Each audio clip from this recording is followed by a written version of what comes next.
Donghua yang bakal kita bahas kali ini adalah BTTH alias Battle Through the Heaven. Sinopsisnya begini nih, ada pemuda yang umurnya saat cerita ini dimulai berumur 14 tahun. Dia adalah anak ketiga dari salah satu keluarga besar yang menguasai kota Wutang.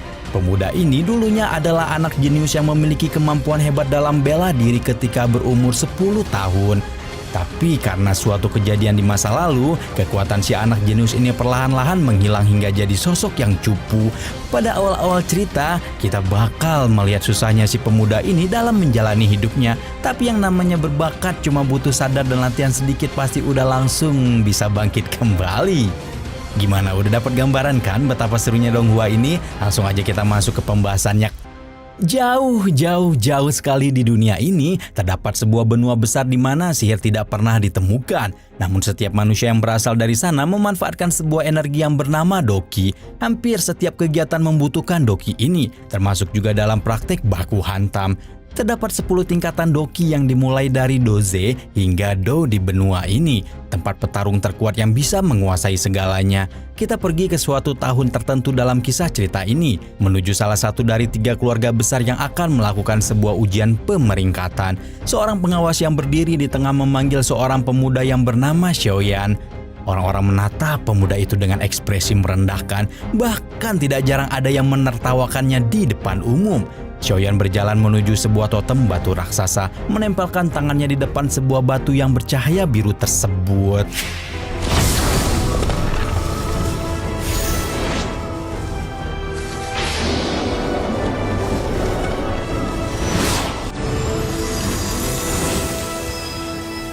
Xiaoyan, 斗志气3段。 Xiaoyan hanya mendapatkan peringkat Doziki bintang 3. Orang-orang tertawa dan meremehkan Xiaoyan karena dianggap benar-benar payah. Hanya ada satu orang yang menghibur kesedihan pemuda itu di tengah masa sulitnya, seorang gadis cantik yang bernama Xiaoxun. Selanjutnya adalah giliran Sun Er untuk maju dan melaksanakan ujian pemeringkatan. 我上去了，你等着我。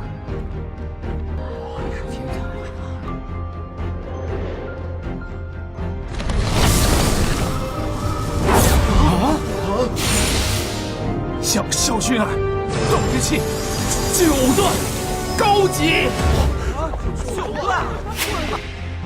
Kemudian kita berpindah menuju ruang rapat keluarga Xiao beberapa saat kemudian. Di sana terlihat 3 kepala keluarga besar sedang berkumpul untuk membahas sesuatu. 3 keluarga ini mengatur sebuah bisnis yang sama, yaitu perdagangan pasar yang mengendalikan berbagai kota-kota di kawasan mereka. Terlihat dengan jelas kalau Jia Libi tengah bermusuhan dengan Xiao Zhan dalam urusan tertentu. Untungnya tidak terjadi pertarungan yang menambah keributan di ruang rapat itu.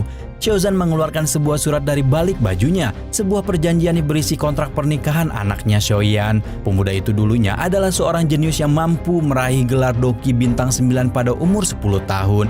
Kontrak pernikahan yang dimaksud adalah perjodohan antara pemuda itu dengan seorang gadis dari keluarga Nalan. Keluarga Nalan memiliki banyak petarung yang kuat. Keeratan hubungan mereka dengan keluarga Xiao pasti akan menambah pertahanan mereka dari gangguan siapapun. Xiao Zhan terlihat begitu senang karena tidak ada orang yang berani berbuat macam-macam pada keluarganya.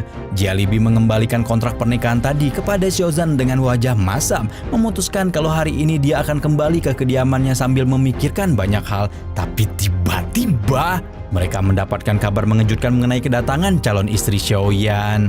纳兰嫣然小姐驾到！哦，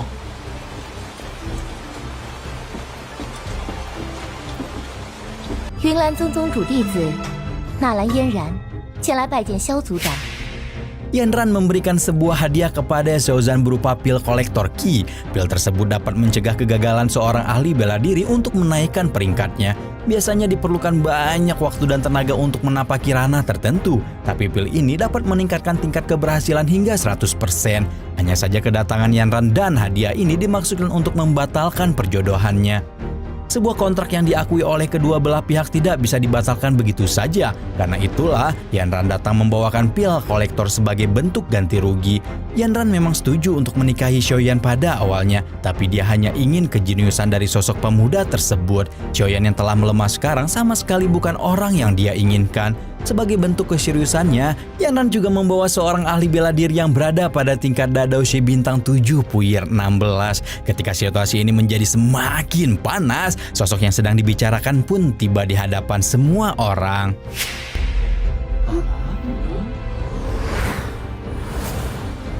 退婚在斗气大陆是奇耻大辱，他们的族人将世世代代抬不起头。这些，纳兰小姐你可清楚？ Setelah melihat sendiri penampilan Xiaoyan, Yan Ran bahkan berani menambah lagi sogokan demi bisa membatalkan perjodohan tersebut. 3 butil pil kolektor Qi dan sebuah guru untuk melatih Xiaoyan di klan Nalan. Godaan ini mulai menggetarkan hati dan telinga orang-orang di klan Xiao. Tapi jawaban yang diberikan Xiaoyan justru mengejutkan gadis berambut ungu tersebut. Dia meminta cerai atau pernikahan yang belum dilaksanakan. 纳兰小姐，说吧。我决定，我要休了你这个贱人。什么？ 你耳朵不好吗？休妻。 Karena tidak ada yang mau mengalah, Yan Ran memutuskan untuk membuat sebuah perjanjian baru di atas perjodohan mereka. Mereka akan bertaruh dalam 3 tahun dengan kekuatan masing-masing. Siapapun yang kalah harus menuruti permintaan sang pemenang. Xiaoyan pun menerima tawaran tersebut dengan senyum percaya diri. 这样吧，3年，我给你们萧家3年时间。3年后，萧炎你来云岚宗找我比武，你输了就得答应退婚，赢了。 莫欺少年穷。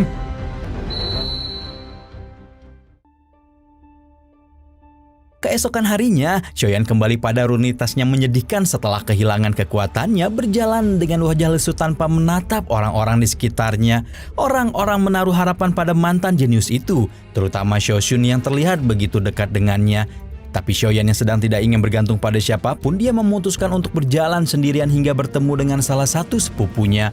Xiao yang sedang tidak ingin berbuat keributan dengan siapapun, tapi dia harus melewati jembatan tersebut untuk sampai ke tujuannya. Pemuda bernama Xiaoning itu menyalahkan Xiaoyan karena menolak 3 buah pil kolektor Qi dari Yan Ran.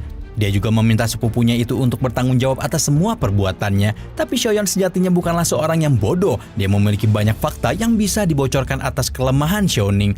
Tapi karena kekuatannya kini sudah melemah, Xiaoning berani membuat Xiaoyan menjadi panas dan memaksanya baku hantam.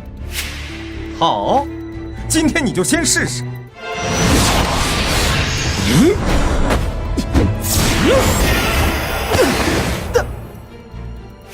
Ketika Xiaoning melihat Yun memunculkan mata marahnya, dia memutuskan untuk pergi sebelum terlibat pertarungan berbahaya. Namun entah karena malu atau putus asa, Xiaoyan memilih untuk kabur meninggalkan tempat tersebut. Dia berlari dengan cepat sambil mengisak tangis, pikirannya terus mengingat kenyataan kalau kekuatannya semakin melemah dari tahun ke tahun, mengecewakan ayahnya dan harapan semua orang kepadanya.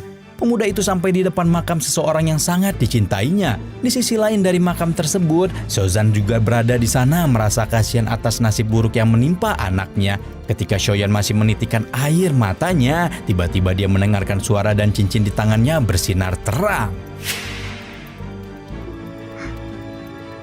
母亲，为什么？为什么？为什么？为什么？母亲，孩儿对不住你。3年后，恐怕黄泉之下都没脸见人。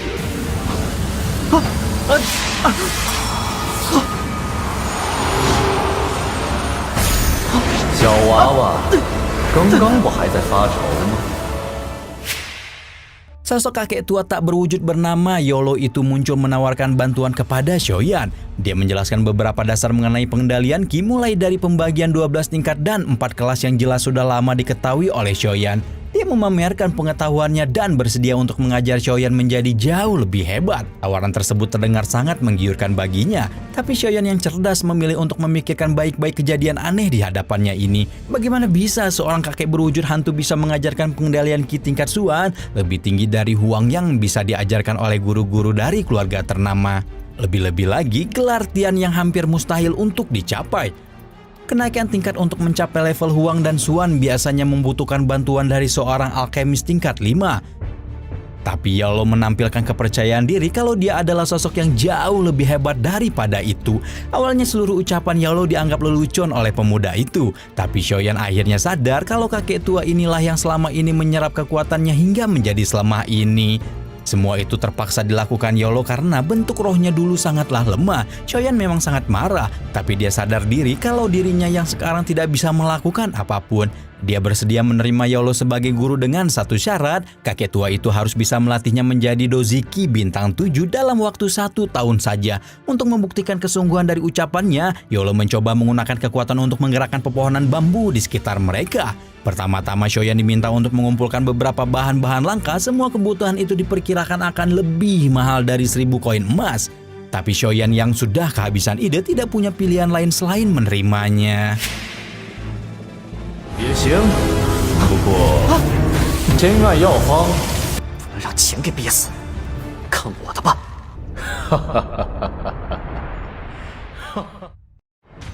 Xiaoyan memutuskan untuk berlatih sendirian jauh dari seperguruan keluarga Xiao. Dia melakukan kultivasi di ujung tebing demi meningkatkan kekuatannya yang jatuh. Beberapa saat kemudian Sun Er datang menemuinya dengan wajah yang menenangkan. Mereka saling berbicara mengenai perubahan sikap Xiaoyan akhir-akhir ini.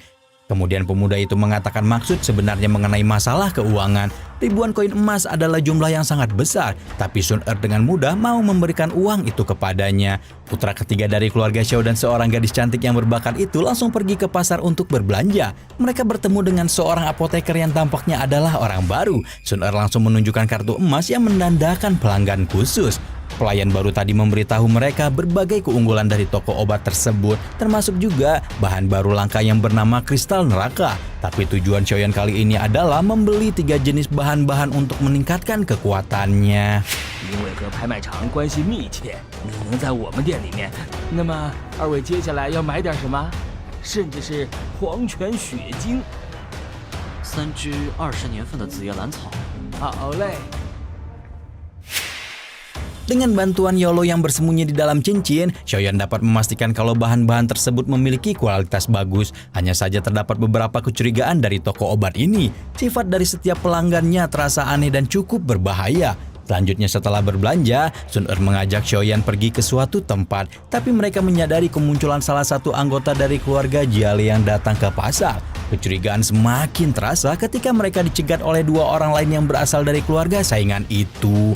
Lao meminta mereka untuk mundur dan melindungi obat-obatan. Untungnya Sun Er juga memilih untuk ikut dengan pilihan Xiaoyan. 那他们要跑，快追！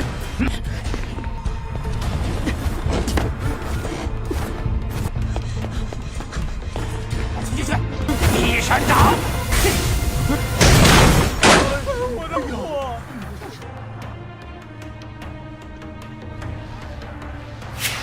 Tempat yang Xiaoyan dan Sun Er datangi kali ini adalah pasar yang dikuasai oleh keluarga Jiale. Mungkin ketika saling bertemu dalam suasana biasa, mereka tidak akan saling menyerang. Akan tetapi situasi seperti ini mungkin akan mengarah kepada perkelahian serius. Di pasar itu pula muncul Jia Liao, anak dari kepala keluarga Jialibi yang memerintahkan pengejaran terhadap Xiaoyan.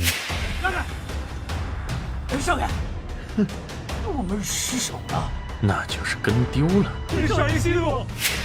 Ketika mengetahui kalau Xiaoyan baru saja membeli obat-obatan langka, dia menduga kalau keluarga Xiao sudah menemukan seorang alkemis yang cocok untuk putra ketiga mereka. Jia Liao segera memerintahkan pemeriksaan untuk semua lokasi pasar. Sementara itu Xiaoyan dan Sun Er yang kehabisan waktu segera pergi menuju toko selanjutnya. Mereka menemukan sebuah inti sihir yang berasal dari monster elemen kayu. Mereka tidak bisa berlama-lama karena keributan di kawasan pasar semakin menjadi-jadi. Xiaoyan meminta Sun Er untuk saling berpisah dan segera menuju ke sumber keributan.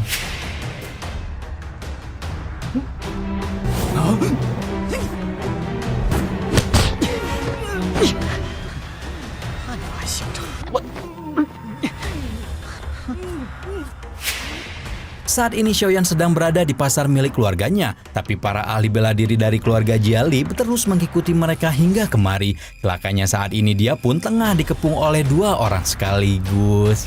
加利奥的茶。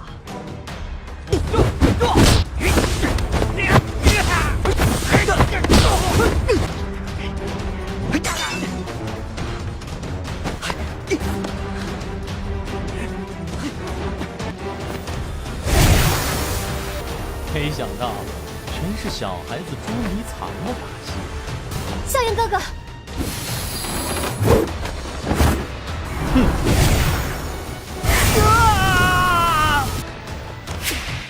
Meskipun diminta saling berpisah, Sun Er yang sangat mengkhawatirkan keselamatan Xiaoyan tetap datang dan melindunginya.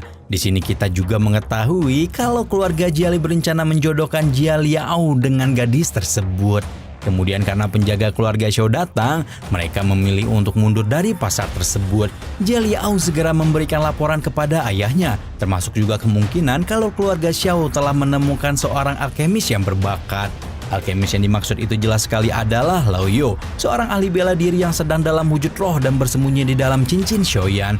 Saat ini dia dan mantan pemuda jenius itu sedang meramu bahan-bahan yang telah dibeli hari ini. Mereka akan melakukan ritual pelepasan Daoqi untuk pertama kalinya.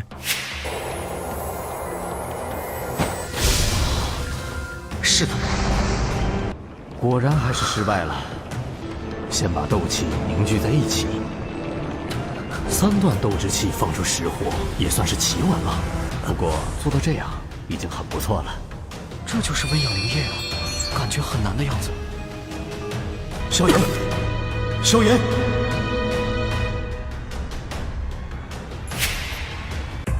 Yalo terkejut karena kegagalan ritual pelepasan Daoqi barusan. Untung saja dia masih sempat menyelamatkan pemuda itu dan segera menyembuhkannya. Xiaoyan,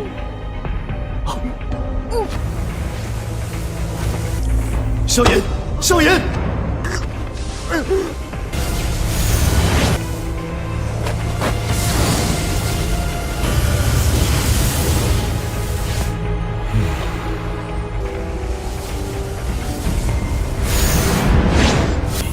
就这样给我冲上4段斗之气吧！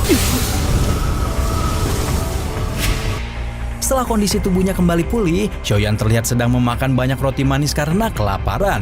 Berkat bantuan dari Lao Yao semalam, kekuatan Daoqinya sudah kembali naik ke bintang 4. Lao Yao yang melihat Xiaoyan tampaknya tertarik dengan makanan tersebut, dia mengambil roti manis tanpa menggunakan tangan secara langsung. Teknik yang kakek roh itu gunakan disebut Qizang. Xiaoyan juga sempat membeli sebuah totem kecil dari pedagang di pasar kemarin. Kebetulan sekali totem tersebut mengandung energi Qizang dan dapat dipadukan dengan Cui Huozang. Xiaoyan jelas menaruh ketertarikan besar terhadap seni bela diri, tapi latihan yang sebentar tidak lantas membuatnya langsung menjadi pandai. Xiaoyan pergi ke sebuah arena pertarungan dan bertemu dengan Su Er yang sedang berlatih di sana.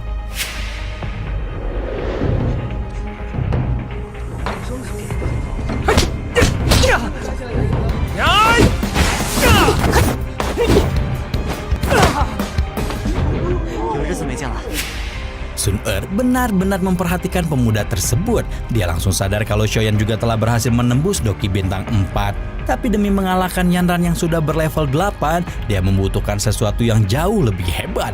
Sun Er membawakannya sebuah gulungan teknik Sui Zizang tingkat Huang untuknya. Xiaoyan dengan senang hati menerima benda tersebut dan meminta Yalo untuk mengajarinya. Tapi Lao Yao sama sekali tidak tertarik dan memilih untuk mengajarinya teknik yang jauh lebih hebat. Teknik tersebut dinamakan peledak oktan, tapi Xiaoyan harus menyentuh bintang 5 dulu sebelum bisa mempelajarinya. Peledak oktan adalah teknik tertinggi dari tingkat Suan, serangannya kuat dan mencakup 8 tahap dapat menghasilkan kekuatan yang luar biasa.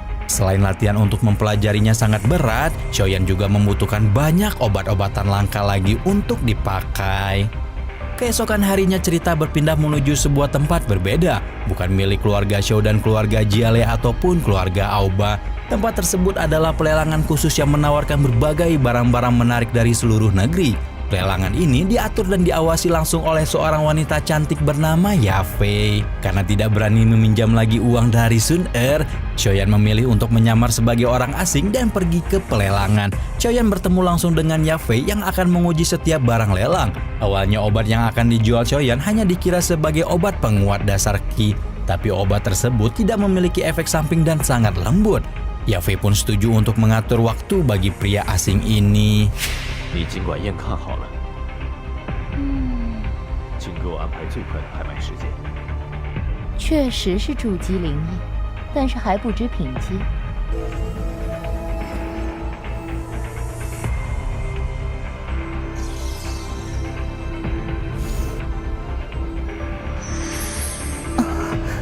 这灵液药力温和，无任何副作用。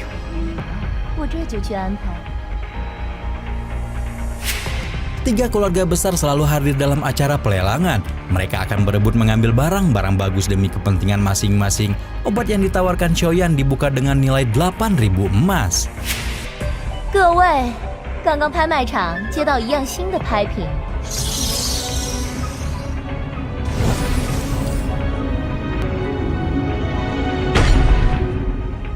我想大家一定会感兴趣。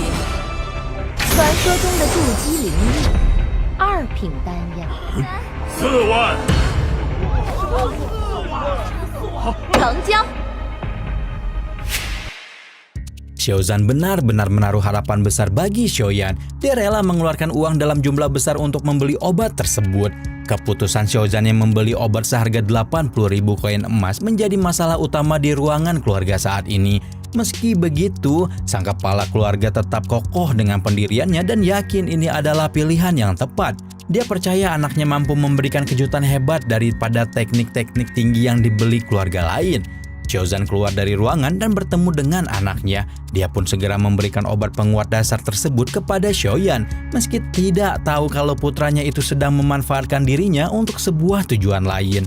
Tapi Xiaoyan tidak memiliki pilihan lain apalagi mengecewakan ayahnya. Malam ini dia akan menaikkan kekuatannya hingga bintang ke-6 bersama Lao You.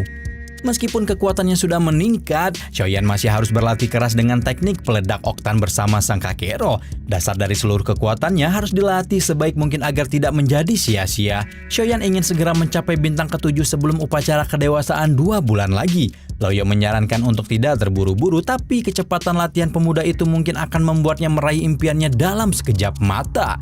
Karena terlalu keras dalam memaksakan tubuhnya, Xiaoyan terlelap dalam tidurnya hingga dibangunkan oleh Sun Er. Gadis itu tahu dengan perkembangan latihan kakaknya dan ingin segera memamerkan pencapaian tersebut. Dalam ujian pemeriksaannya kali ini, Sun Er akan jadi yang pertama maju untuk menempelkan tangannya di totem batu. Dia telah mencapai tingkat doze dalam waktu yang begitu cepat. Selanjutnya adalah giliran Xiaoyan yang lagi-lagi diejek oleh orang-orang. Tapi setelah melihat cekatan tingkat yang tertulis di totem, mereka semua terdiam tak sanggup berkata-kata. Sebelumnya latihan Xiaoyan bersama dengan Lao You dilakukan di dalam sebuah bak air panas. Kakek Roh itu selalu mengawasi pemuda tersebut agar kegagalan di masa lalu tidak terulang lagi.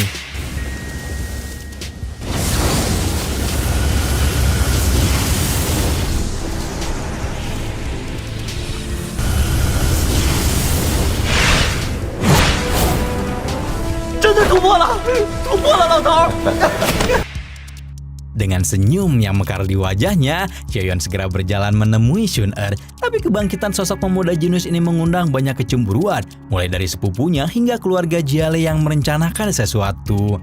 Keesokan harinya adalah upacara kedewasaan kota Wutang yang telah dinanti-nanti. Orang pertama yang akan bertarung di arena kali ini adalah Xiaoyan. Dia akan bertarung melawan sepupunya Xiaoning. 待肖战族长主持，你已经突破到7段，按组里的规定，你会接受一次挑战。第1位，萧炎。大长老，不如就让我这8段来领教一下萧炎表弟的斗技吧。哼，8段对7段，谁怕谁？ Meskipun memiliki bintang yang lebih banyak daripada dirinya, Xiaoyan tetap percaya diri untuk melawan sepupunya itu. 把自己火力看招！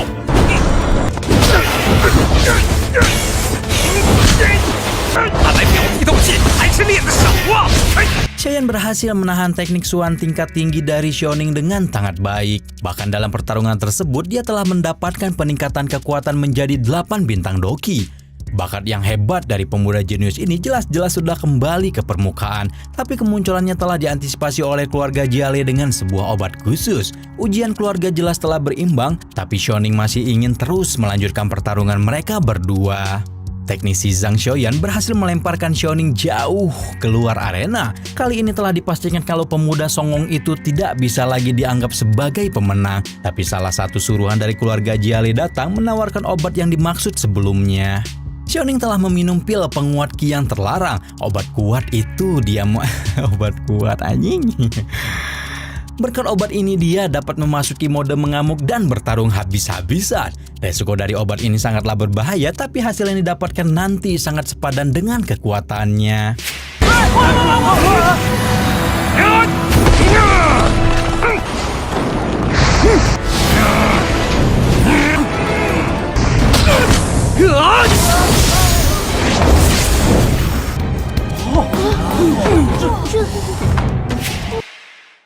Karena pertarungan mereka bukanlah sekedar ujian biasa, Xiaoyan terpaksa menunjukkan keseriusannya dan menyerang Chuaning sekuat tenaga. Akibatnya sepupu itu langsung terjatuh dan tak bisa bangkit lagi.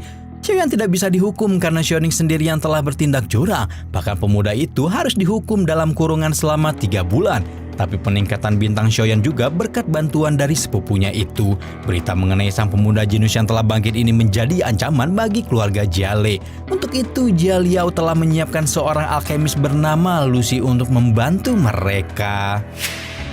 柳席大人，恭候您多时了。这一点做到，灭萧家也就是分分钟的事儿。 Liu Xi memiliki tubuh yang kurus dan kulit yang pucat. Sebagai bayaran dari bantuannya, dia hanya meminta seorang wanita cantik untuk menemaninya. Saat ini keluarga Jiale masih belum sanggup mengalahkan keluarga Xiao dalam pertarungan besar. Apalagi mereka juga masih memiliki masalah soal pengendalian pasar. Demi menantang alkemis dari keluarga Xiao, Jia Liao membawa Liu Xi yang berguru dari alkemis level 4. Hanya saja sosok wanita yang dimaksud oleh Liu Xi ini adalah Yafei, sang wanita pemilik pelelangan. Permintaan ini terdengar cukup berat, tapi keluarga Jiale masih berani untuk menyetujuinya. Keesokan harinya, Xiaoyan dan Sun Er pergi ke pasar lagi sambil membaca sebuah gulungan teknik baru. Xiaoyan sempat tertarik dengan teknik-teknik tingkat menengah, tapi Loyo memintanya untuk bersabar demi bisa melatih kemampuan hebat pada tingkatan doze.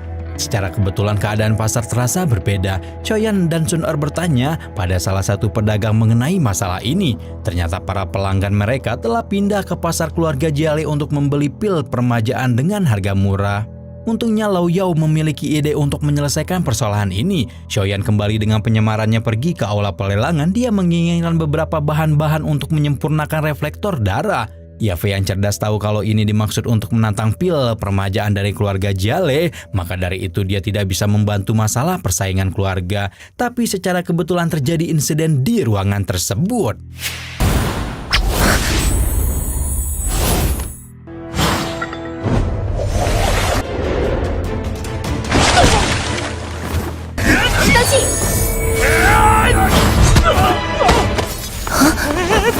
Buyao! 是柳溪大人，他等不及了，就私下派我们来抢你回去。你是何人？如此大胆，竟敢对米特尔家族下手！ Liu Xi, sang alkemis yang diundang keluarga Jiale, ternyata sudah sangat menginginkan keberadaan Yafei. Dia pun mengirim beberapa ahli bela diri untuk menculik wanita cantik itu. Yafei yang terkejut segera berusaha menenangkan dirinya. Dia setuju untuk membantu Xiaoyan demi membalaskan budi dengan syarat pemuda tersebut harus membongkar identitasnya. 替我保密。没想到是你，萧公子真是不断给人惊喜。 Insiden di aula pelelangan telah membuat Yafei tidak percaya lagi dengan keluarga Jiale. Dia tetap mau mengirimkan bahan-bahan obat tapi dengan harga yang sangat mahal. Kemudian karena bahan-bahan obatan telah dimonopoli oleh keluarga Jiale, keluarga Xiaoyan juga menjual barang yang sama menjadi pusing sendiri. Mereka tidak tahu harus mendapatkan bahan baku dari mana lagi. Tapi di luar sana telah ada solusi dari permasalahan tersebut. Yafei datang sendiri membawakan 5 gerobak besar bahan baku untuk membuat obat-obatan. Dia tidak jadi menjual bahan tersebut ke keluarga Jiale. Semua ini dilakukan demi membalas budi kepada Xiaoyan, seorang pemuda misterius yang juga hadir di ruangan tersebut. 说老爷子，老爷子就到了。人是谁？气场很大，小心为妙。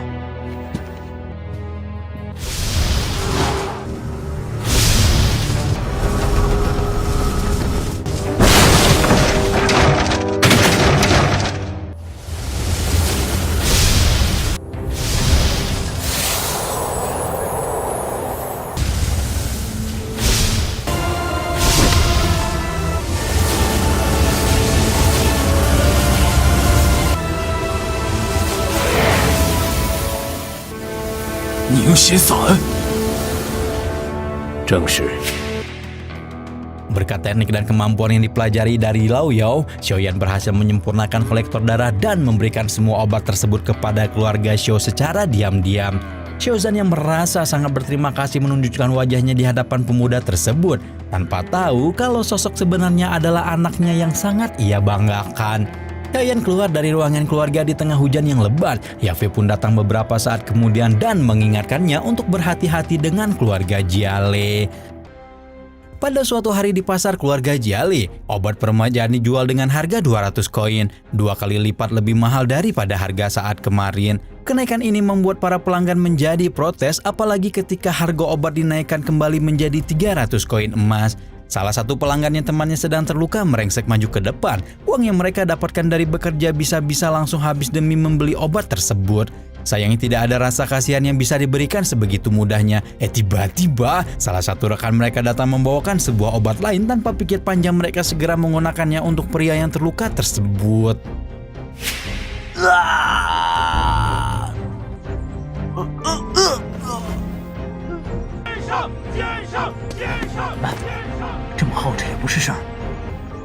Hao吧。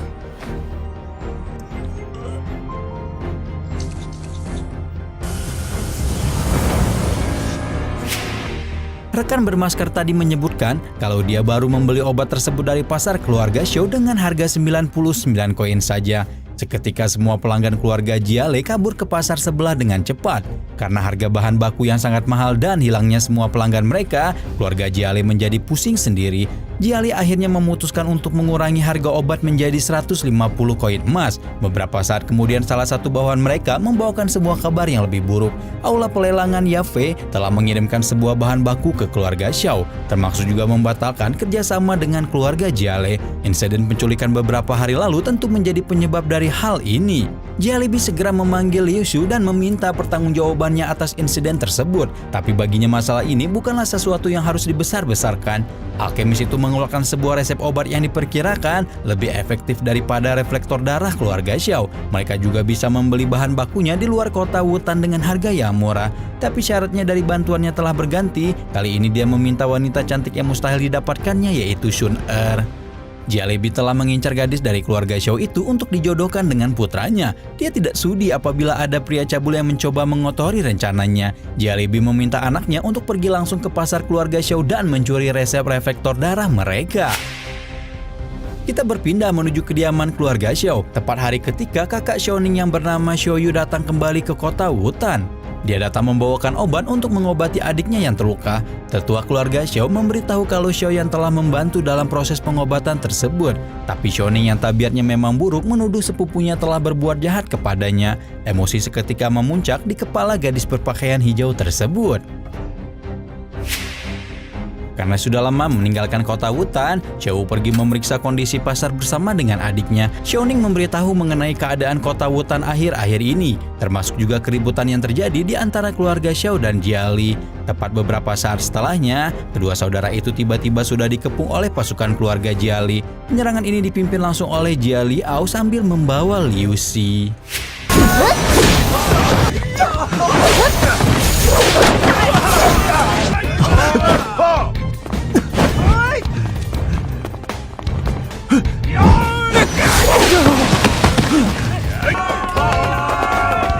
姐姐别管我，快去通知护卫队。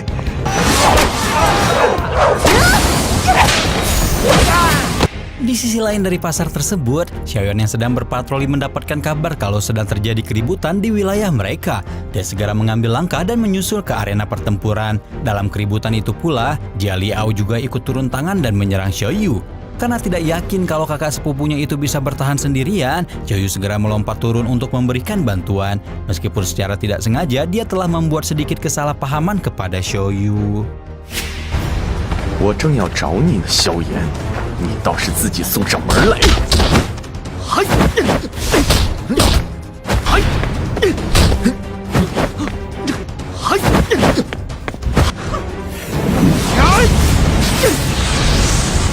西掌，清风玄拳，鬼火掌，啊！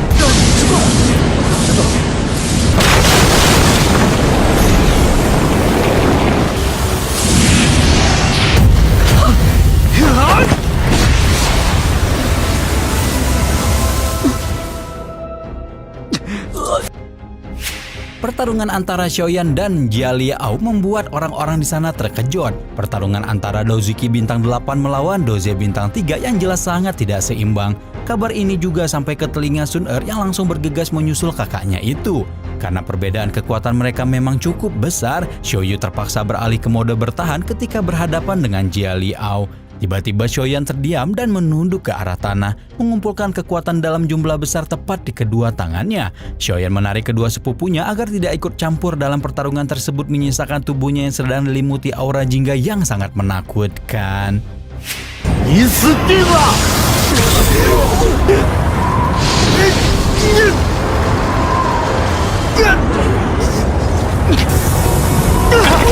师傅，救我！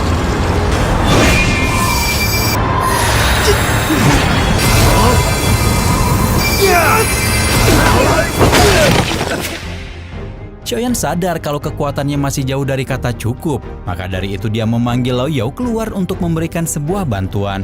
Serangan tersebut pun akhirnya mampu melemparkan Jia Liao jatuh menghantam kotak barang. Sementara itu, Sun Er yang baru datang segera menghampiri kakaknya dengan wajah khawatir. Sekilas kita bisa melihat kalau Sun Er curiga dengan sebagian rahasia dari Xiaoyan, tapi saat ini mereka harus fokus kepada Jia Libi yang mendadak mengamuk setelah mengetahui anaknya terluka. 有人拿命来！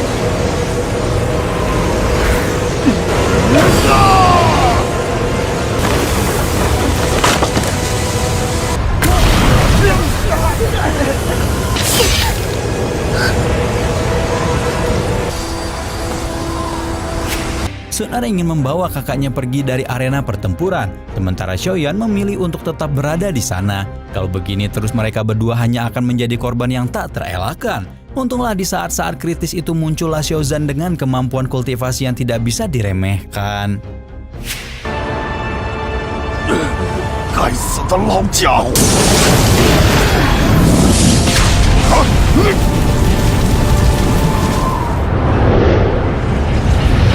想战！强烈老贼，休得猖狂！加列诺，你什么时候回来？ Dalam pertempuran ini pula muncul juga Jia Nu, ahli bela diri garis depan terkuat yang dimiliki keluarga Jiali saat ini.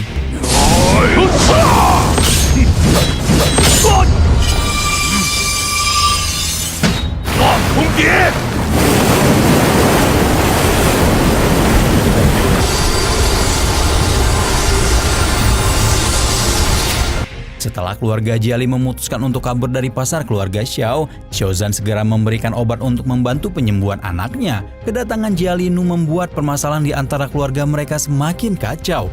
Tingkat kekuatannya berada satu level di bawah sang kepala keluarga Jia Libi. Mereka juga harus waspada dengan sang alkemis Liu Xi yang menjadi awal dari kericuhan ini. Liu Xi sendiri masih tetap dengan pendiriannya, menggoda Jia Libi untuk ikut dalam rencana membuat obat yang diperkirakan lebih hebat daripada reflektor darah. Jia Libi tentu tidak mau memutuskan semuanya dengan mudah. Anaknya yang sadar dengan masalah ini kemudian maju memberikan pendapatnya. Dia setuju meninggalkan mimpi menikah dengan Sun Er demi bisa mengalahkan keluarga Xiao. Obat yang ingin dibuat Liu Xi adalah sesuatu yang berbahaya. Xiaoyan berniat untuk membunuh alkemis pengacau itu tepat pada malam ini. Liu Xi sendiri sedang berada di ruang pribadinya sambil dikelilingi dua gadis cantik. Kecintaannya terhadap wanita benar-benar besar, tapi dia mudah sekali bosan dan ingin segera menemukan wanita yang jauh lebih mempesona lagi. Targetnya saat ini adalah gadis cantik dari keluarga Xiao. 我当是谁呢？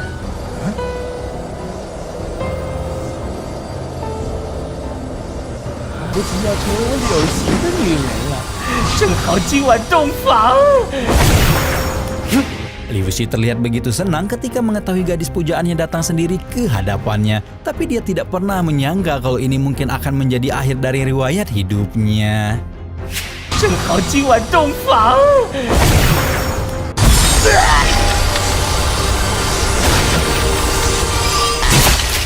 Xiaoyan jelas-jelas melihat sendiri bagaimana Sun Er keluar dari ruangan Liu Xi. Bahkan Lao Yao juga tidak menyangka kalau gadis itu memiliki sisi yang tidak terduga seperti ini. Setelah menggunakan teknik rahasia itu untuk membunuh Liu Xi, kekuatan dan kemampuan Sun Er akan berkurang untuk sementara waktu. Xiaoyan ingin sekali datang dan menyembuhkannya.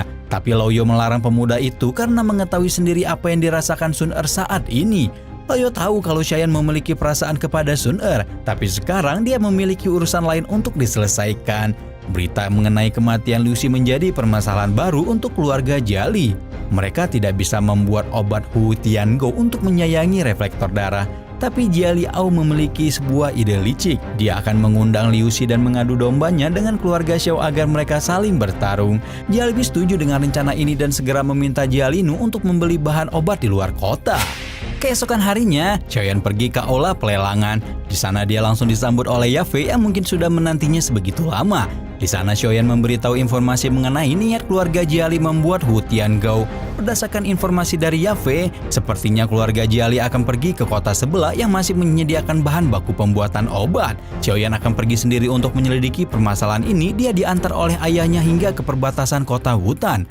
Karena tidak sempat mengucapkan perpisahan kepada Sun Er, dia menitipkan sebuah obat pemulih Qi untuk gadis tersebut.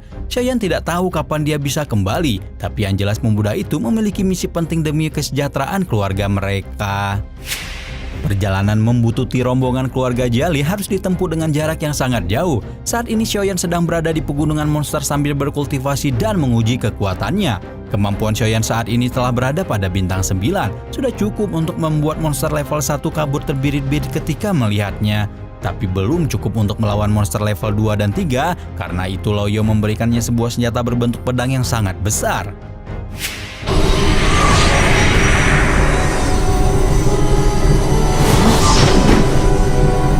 Mata背上，师傅又送我什么法宝？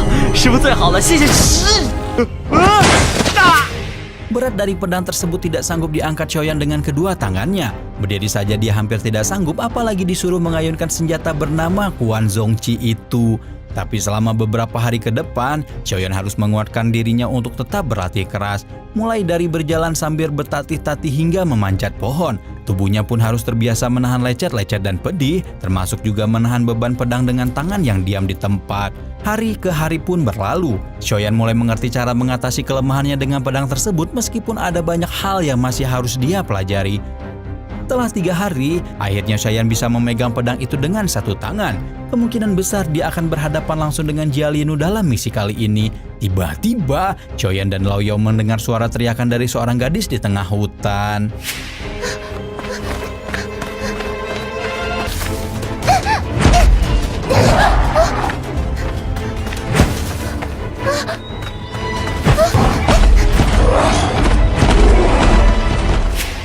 Gadis berpakaian hijau putih itu sedang dikejar oleh monster kera, makhluk yang dikenal suka sekali memperkaos wanita yang lewat. Xiaoyan awalnya tidak yakin kalau dia bisa membantu, tapi Lao Yao meyakinkannya kalau kemampuan pemuda itu saat ini sudah bertambah kuat.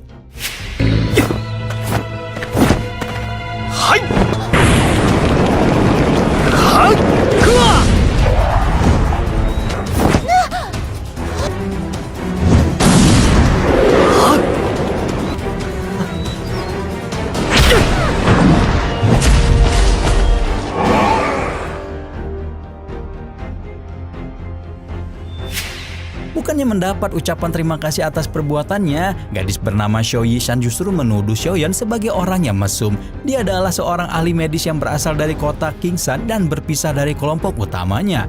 Xiaoyan pun segera bertanya mengenai informasi rombongan keluarga Jiali. Tampaknya gadis itu mengetahui beberapa hal, tapi dia baru memberitahu Xiaoyan setelah dia bisa kembali ke kelompoknya. Karena tidak punya pilihan lain, Xiaoyan terpaksa akan menjadi pengawal gadis tersebut. Cerita berpindah menuju markas dari tentara bayaran kepala serigala dipimpin oleh seorang pria berambut ungu yang bernama Muli. Markas tersebut tiba-tiba diserang oleh sekelompok monster puma berekor ular tepat ketika Xiaoyan dan Yishan sampai ke kawasan tersebut. Meskipun Xiaoyan tidak mengenal orang-orang itu, dia tetap maju ke depan untuk ikut bertarung melawan monster puma.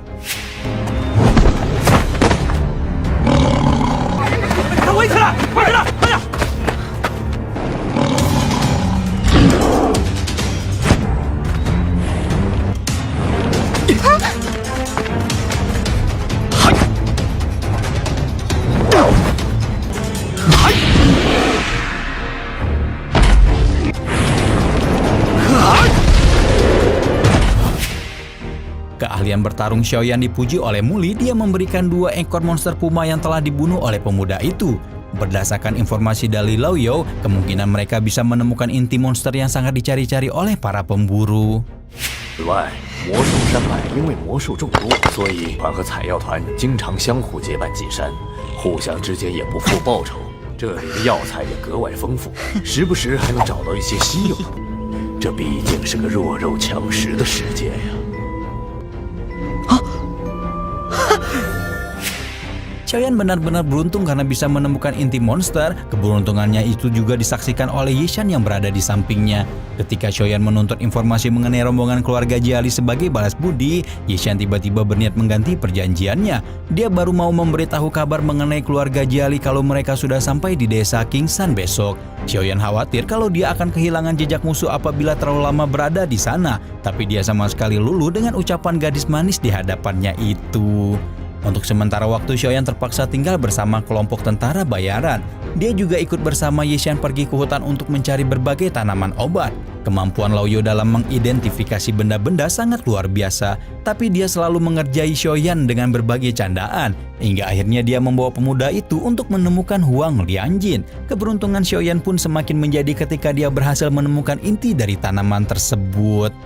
Berpindah topik, Laoyo memperingati Xiaoyan agar tidak terlalu dekat dengan Muli. Beberapa saat kemudian sang pemimpin tentara bayaran itu pun datang menghampirinya mengajak Xiaoyan untuk bergabung bersama mereka karena memiliki kemampuan bertarung yang hebat. Xiaoyan yang mengingat pesan Laoyo memilih untuk menolak tawaran itu dengan sopan. Setelah Muli pergi, Laoyo tiba-tiba meminta muridnya itu untuk pergi mencari Yishan. Gadis yang kebetulan juga memiliki nama yang sama dengan Xiaoyan itu sedang berada di ujung tebing. Dia tertarik dengan sebuah gua di bawah sana yang sepertinya berisi harta karun. Tapi gua itu dijaga oleh seekor ular berbatu. Dia pun meminta Xiaoyan untuk masuk bersama dan membagi harta karun sama rata. Xiaoyan tidak ingin terlalu rugi, dia meminta informasi mengenai rombongan keluarga Jiali terlebih dahulu. Meski pada akhirnya dia setuju untuk saling berbicara ketika misi perburuan harta telah selesai. Kemudian karena tidak mau menunggu lebih lama, Xiaoyan tiba-tiba sudah mendorong gadis itu jatuh ke bawah jurang. 我保证，找到宝物之后就告诉你药材队的所有消息。相信我嘛。好吧，没这必要。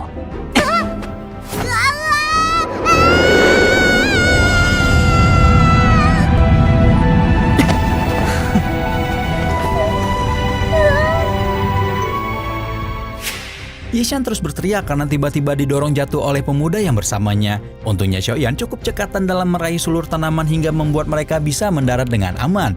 Dia juga menggunakan kekuatannya untuk memancing kemunculan sang ular berbatu sekaligus di saat yang sama berusaha untuk tidak dimakan hidup-hidup oleh makhluk tersebut. 快看，就是那个山洞。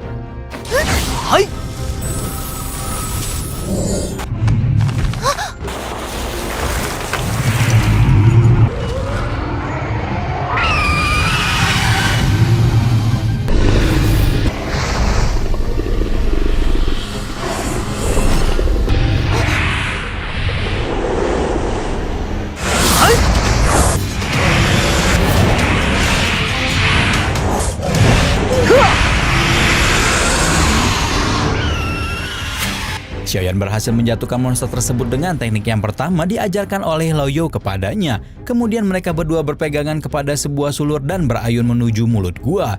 Sesampainya di sana, Yishan memuji kehebatan pemuda itu ketika berhadapan dengan ular tadi. Tapi kedatangan mereka ke gua ini tampaknya sia-sia, tidak ada petanda adanya harta karun di kawasan itu. Untungnya Laoyo dan Xiaoyan menyadari kalau ternyata ada pintu masuk rahasia di depan sana. Mata Laoyo langsung tertuju kepada tanaman obat rumput es terbakar. Dia meminta Xiaoyan untuk mengambil benda tersebut sebagai bagian miliknya.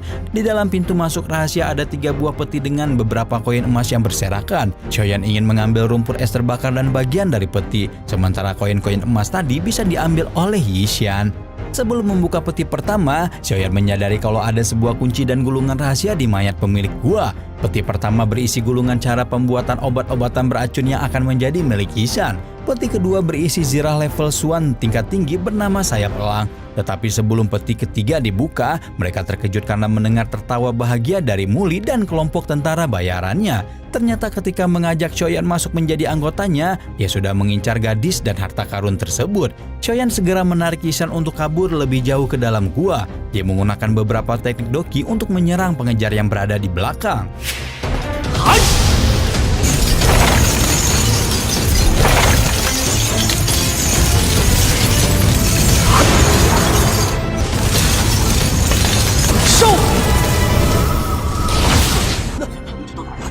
去，一边喝了。别慌。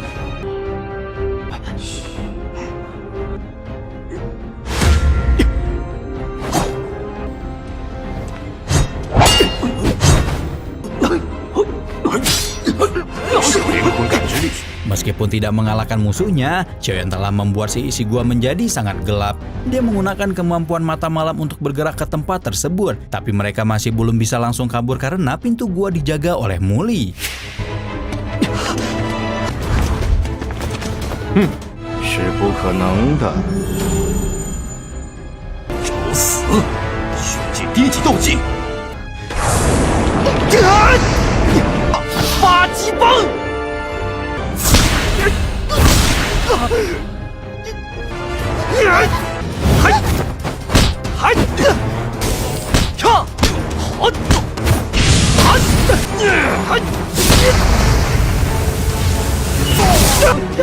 小心！ Yishan segera memanggil Xiaolan alias burung raksasa yang menjadi teman baiknya. Mereka segera kabur dari gua tadi menuju kawasan yang lebih aman. Xiaoyan terbangun dengan pikiran yang panik, tubuhnya langsung merespon seakan bersiap dengan pertarungan. Saat ini mereka sedang berada dalam lindungan tentara bayaran yang berbeda. Karena semua urusan bisa dikatakan sudah beres, Xiaoyan meminta informasi yang dia butuhkan tentang keluarga Jiali. Tapi Yishan justru membalikkan badannya dan kabur begitu saja. Ternyata gadis itu sudah menitipkan sebuah pesan di samping pemuda itu. Xiaoyan akhirnya mendapati kalau tujuan mereka adalah menyergap rombongan keluarga Jiali yang pergi ke kota Wan Yaozai.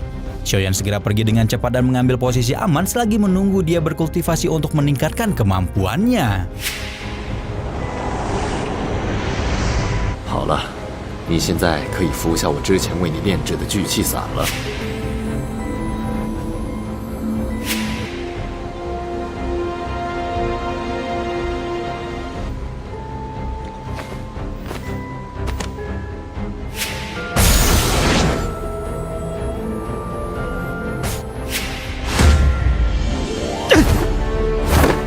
从你现在的气息来看，你已达到2星斗者。 我突破成斗者了！ Berkat bantuan Laoyo dan latihannya selama ini, Xiaoyan akhirnya berhasil naik gelar menjadi Doze Bintang 2. Pertarungan dengan Muli yang keras membuat potensi pemuda itu meningkat dengan pesat. Karena merasa sudah cukup kuat, Xiaoyan ingin segera mempelajari gulungan teknik yang sudah dia dapatkan. Tapi karena kenyataan tubuh Xiaoyan masih belum sanggup, Laoyo menyarankan agar dia berlatih teknik Fenju. Teknik itu memang hanya berada di level Huang, tetapi kemampuan aslinya bisa meningkat jadi Xuan, Di, atau bahkan Tian. Hanya saja Laoyo masih belum pernah melihat ada orang yang berhasil mempraktekannya. Kesulitan yang besar justru membuat Xiaoyan menjadi semakin tertantang. Kebetulan Su Lianjiang dan rumput es terbakar yang dikumpulkan sebelumnya adalah bahan yang dia butuhkan. Xiaoyan duduk di atas batu sambil membuka gulungan dari mayat pemilik gua harta karun. Ternyata benda tersebut merupakan bagian dari peta yang hilang.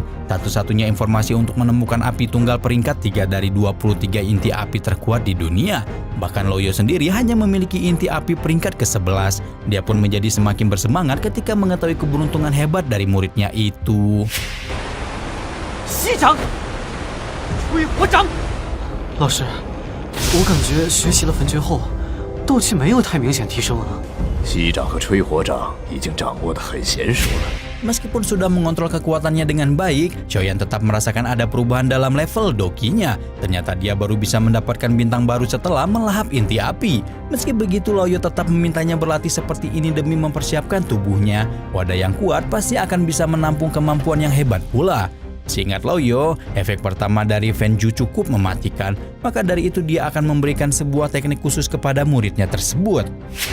坐下，结印运转焚诀，用焚诀的斗气把我输入的斗气包裹住。对了，发招，然后运转着手掌。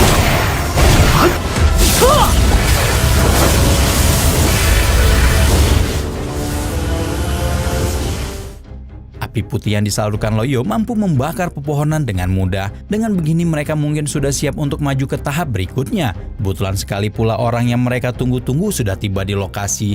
Kita langsung bergerak menuju jalur yang digunakan oleh rombongan keluarga Jiali. Saat ini terlihat kalau mereka sudah mengumpulkan bahan-bahan obat dan bersiap kembali ke kota Wutan. Tapi perjalanan yang jauh dan panas membuat keadaan menjadi semakin sulit. Rombongan keluarga Jiali mendadak terhenti ketika melihat sebuah pedang hitam besar tertancap di tanah. Jia Linu memerintahkan dua bawahannya untuk memindahkan senjata tersebut, tapi tentu saja tidak ada orang yang biasa yang sanggup menangkapnya.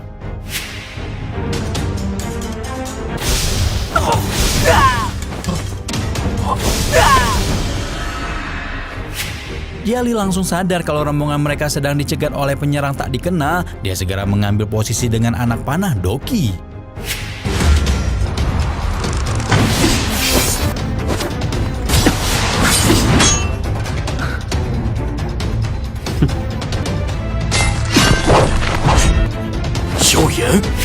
Saat ini kekuatan Jia Linu sudah mencapai Dadoshi 3 bintang, tapi Xiaoyan masih berani menantangnya satu persatu.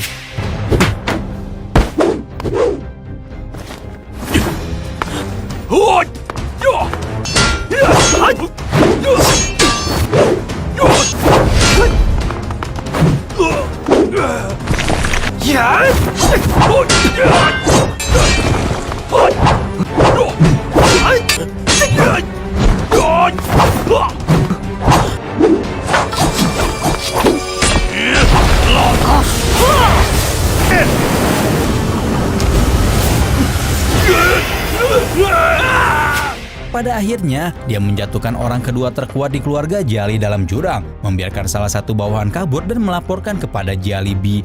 Dia tidak tahu siapa orang yang menyerang rombongan mereka, tapi dia tahu kalau ada teknik api putih yang digunakan sosok itu untuk menghancurkan kereta mereka.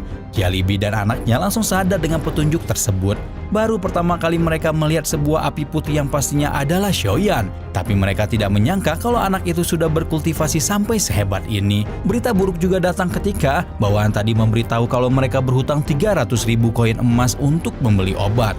Jia Li Bi jadi tidak punya pilihan lain selain menjual salah satu tanah milik keluarga mereka. Meski tindakan tersebut dilakukan secara diam-diam, tetapi Xianzhan selaku pemimpin keluarga Xiao sudah mendapatkan informasi bahagia ini. Kemudian karena suasananya memang mendukung, Xiaoyan meminta maaf kepada ayahnya karena selama ini berlatih dengan guru asing secara diam-diam. Tentu saja Xiaozhan tidak akan marah kepada anak bungsunya itu. Dia menaruh harapan besar agar keluarga Xiao bisa bangkit sekali lagi. Beberapa saat kemudian Sun Er tiba-tiba muncul dan memberikan sebuah kabar. Salah satu akademi terkenal di benua Jianan akan membuka penerimaan murid baru. Sayangnya ajakan Sun Er kepada kakaknya itu masih belum ditanggapi secara serius. Alasan kenapa Xiaoyan masih cuek-cuek saja adalah karena dia harus segera pergi berlatih.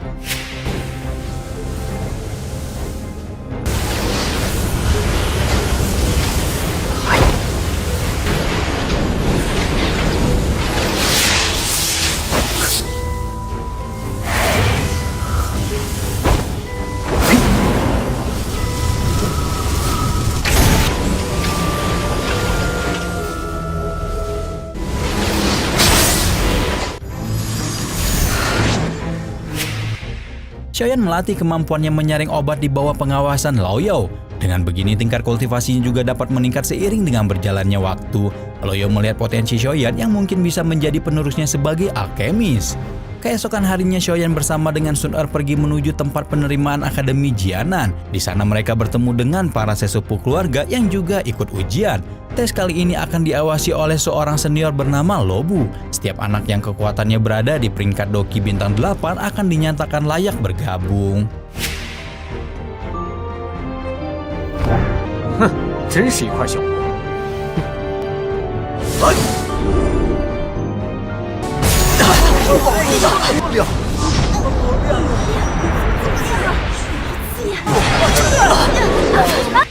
Kemampuan Xiaoyan barusan memang benar-benar mengejutkan, bahkan membuat senior yang sombong tadi sampai terkejut. Tapi penerimaan tahap kedua justru berjalan dengan sangat lambat. Para calon murid baru dipaksa menunggu lama sekali di bawah terik matahari. Di depan mereka sudah ada seorang guru akademi bernama Rolin. Dia membuka gulungan untuk membagi calon murid berdasarkan kekuatan mereka, mulai dari tingkat D sampai tingkat S. Sun Er memecahkan rekor murid baru dengan kekuatan tertinggi pada tingkat Doze bintang 6. Dia sudah berlatih selama 16 tahun hingga sampai ke titik ini. Tapi bagi gadis itu yang paling hebat sebenarnya adalah kakaknya. Xiaoyan berhasil kembali dari keterpurukan hingga menjadi sekuat ini. Bahkan kabar baiknya, Xiaoyan saat ini sudah sampai ke peringkat Doze bintang 4. Tapi baru saja diterima di akademi, dia sudah meminta izin cuti untuk 1 tahun pertama. Permintaannya ini tentu membuat guru Rolin marah. Dia baru mau mengizinkan Xiaoyan Xiaoyan asalkan pemuda itu sanggup menahan 20 tekniknya tanpa terluka. Xiaoyan benar-benar berani berdiri di atas arena melawan calon guru barunya sendiri. Dia meminta sebuah senjata untuk digunakan sebagai bahan latihan, sebuah pedang pendek yang tampaknya cukup tajam. Sementara guru Rollin menggunakan sebuah cambuk dengan inti yang terpasang di ujungnya. Guru Rollin ada di peringkat Dadoshi bintang 5. Normalnya dia akan menahan diri agar tidak terlalu kasar pada orang lain yang lebih lemah, tapi pertarungan kali ini akan terlihat sangat serius.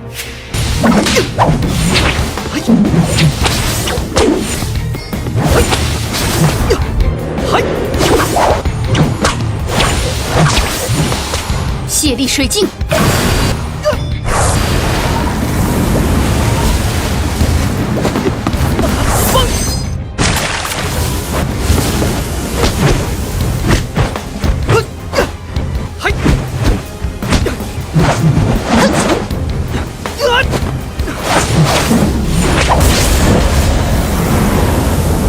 臭小子，要我帮忙吗？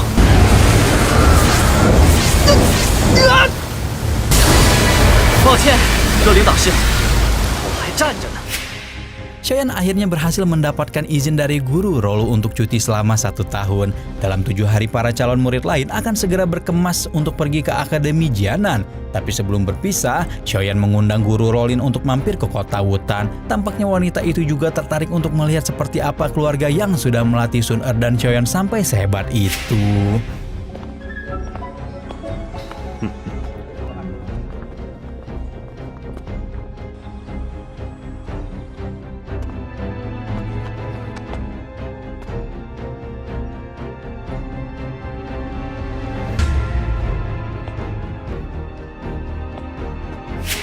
Sun Er datang dan menyambut kakak-kakaknya karena rindu. Sebentar lagi mereka akan pergi meninggalkan kota Wutan. Tapi Xiaozan justru meminta gadis cantik itu untuk pergi meninggalkan mereka berdua. Tatapannya terlihat serius dan terpaksa dipatuhi olehnya. Xiaoyan akhirnya kembali ke ruangan setelah melakukan pembicaraan dengan ayahnya. Wajahnya murung meskipun Loyo memberi kabar kalau dia sudah bisa menaikkan 1 bintang lagi.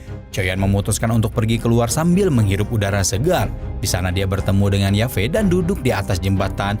Mereka saling berbicara sambil berbasa-basi hingga salah satu bawahan datang membawa sesuatu, perhiasan milik Yexian dan surat yang menandakan kalau dia berada dalam bahaya. Kepergian Xiaoyan membuat Sun Er muncul dari persembunyiannya. Tampaknya gadis itu cemburu dengan setiap wanita yang terlihat dekat dengan kakaknya. Dia hadir dalam setiap kesempatan Xiaoyan bicara dan tertawa dengan Yafei, dan hal itu membuat hatinya pedih. Lalu kita berpindah untuk melihat keadaan Xiaoyan. Dia berlari dengan sangat cepat untuk menyusul Yexian tanpa tahu kalau dia sedang dijebak oleh Jia Libi di atas sebuah jembatan gantung. 你跟我家破人亡，要你不得好死！你这是自作自受，咎由自取吧！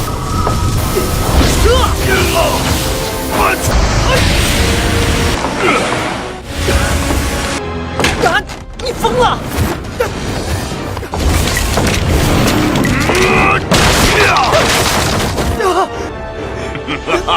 你死定了！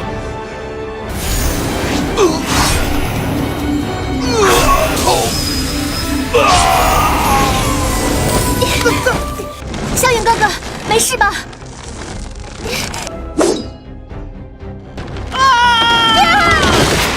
Xiaoyan dan Sun Er hampir jatuh di atas jembatan yang hampir roboh. Berat keduanya membuat talian tipis itu akhirnya putus begitu saja. Sun Er memeluk kakaknya itu dengan pikiran kalau mereka mungkin akan mati bersama. Untungnya Xiaoyan dapat menggunakan sebuah sayap yang dibentuk dari doki. Dia membawa gadis cantik itu terbang melewati awan sambil menatap satu sama lain. Xiaoyan tahu kalau Sun Er memiliki sisi lain yang tidak ingin diketahui oleh orang lain. Tapi dia tidak ingin gadis itu terlalu memaksakan dirinya. Sifat Sun Er yang misterius sebenarnya sangat disadari oleh Xiaozan. Gadis itu bukan darah keturunannya. Dia juga tahu kalau putra bungsunya juga menyukai gadis itu. Tapi dia ingin agar mereka berdua tidak terlalu dekat karena suatu hal tertentu. Sun Er sendiri sangatlah cerdas. Dia mengetahui apa yang selama ini dipikirkan kakak angkatnya itu. Sayangnya masih ada rahasia yang belum bisa dia utarakan begitu saja. Xiaoyan menurunkan Sun Er di atas sebuah tebing, kemudian lanjut terbang demi menyusul Yexian yang ditangkap oleh tentara bayaran kepala GGS. Dian! Di part berikutnya kita akan melihat wujud yang berbeda dari hampir keseluruhan karakter BTTH. Soalnya emang udah masuk ke season kedua. Di part ketiga ini bakal muncul sosok wanita yang berkemungkinan besar menjadi istrinya Xiaoyan. Pokoknya cantik banget deh. Juga entar Xiaoyan bakal melanjutkan perjalanannya menjadi lebih kuat di luar kota Wutan. Kira-kira kalau nanti balik ke Akademi Jianan nanti udah sekuat apa ya? Rama di sini pamit. Bye-bye.